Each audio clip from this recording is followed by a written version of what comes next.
में तो ये कहानी है एक किसान की। एक किसान गांव में रहता था।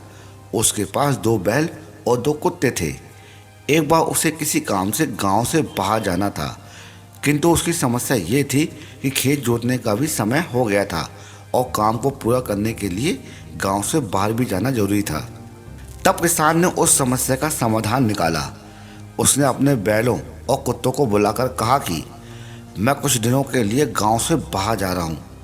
मैं लौटने तक तुम लोग सारे खेत जोत कर रखना, ताकि लौटने पर खेत में मैं बीज बो सकूं। बैलों और कुत्तों ने स्वीकृति से सिर हिला दिया। तो किसान चला गया और बैलों ने किसान के कहे अनुसार खेत जोतना शुरू कर दिया।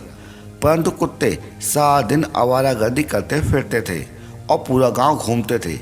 बैलों ने किसान के लौटने से पहले ही पूरा खेत जोत दिया। मित्रों, जब कुत्तों ने देखा कि खेत की जुताई हो गई है और मालिक के लौटने का भी समय हो गया है, तब कुत्तों ने बैलों से कहा कि तुम दोनों इतने दिनों से खेत जोत रहे हो, काफ़ी थक गए हो, इसलिए घर जाकर आराम करो और हम लोग खेत की रखवाली करेंगे। कुत्तों की बात मानकर दोनों बैल घर चले गए और खा पी कर आराम करने लगे। उधर कुत्तों ने सारे खेत में दौड़ भागकर अपने पैरों के निशान बना दिए और खेत की मेड़ पर बैठकर किसान का इंतजार करने लगे।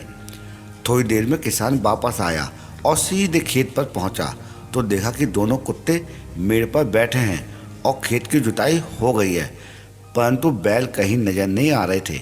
मित्रों, किसान ने कुत्तों से पूछा कि बैल कहाँ हैं।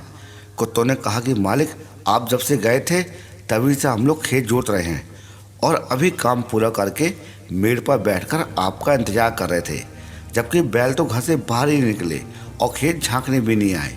वो घर पर ही हैं और आराम से सो रहे होंगे। मित्रों, मालिक ने खेत में जाकर देखा तो उसे हर तरफ कुत्तों के पैर के निशान मिले। वह कुत्तों के ऊपर बहुत ज़्यादा प्रसन्न हुआ और कुत्तों के साथ घर लौटा तो देखा कि बैल घर के बाहर बैठे आराम कर रहे थे।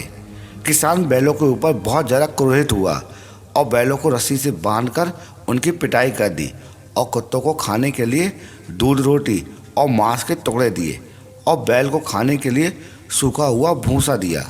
मित्रों, बड़े बुजुर्ग कहते थे, ये जो महात्मा गांधी रोड है, नेहरू यूनिवर्सिटी है, इंदिरा एयरपोर्ट है, ऐसे अनेकों जगह नेहरू और गांधी नाम देखने को मिलते हैं। कुछ वैसे ही निशान हैं और वे आज़ादी के बाद से दूध की मलाई खा रहे हैं, जबकि रानी लक्ष्मीबाई, तात्या टोपे, लाला लाजपत राय, वीर सावरकर, महारानी अवंतीबाई लोधी, सुभाष चंद्र बोस, राम बिस्मिल्ला, भगत सिंह, चंद्रशेखर आज़ाद, राजगुरु खुदीराम बोस जैसे 7,72,000 असली शरणार्थियों के परिवार को रूखी सूखी घास ही मिली।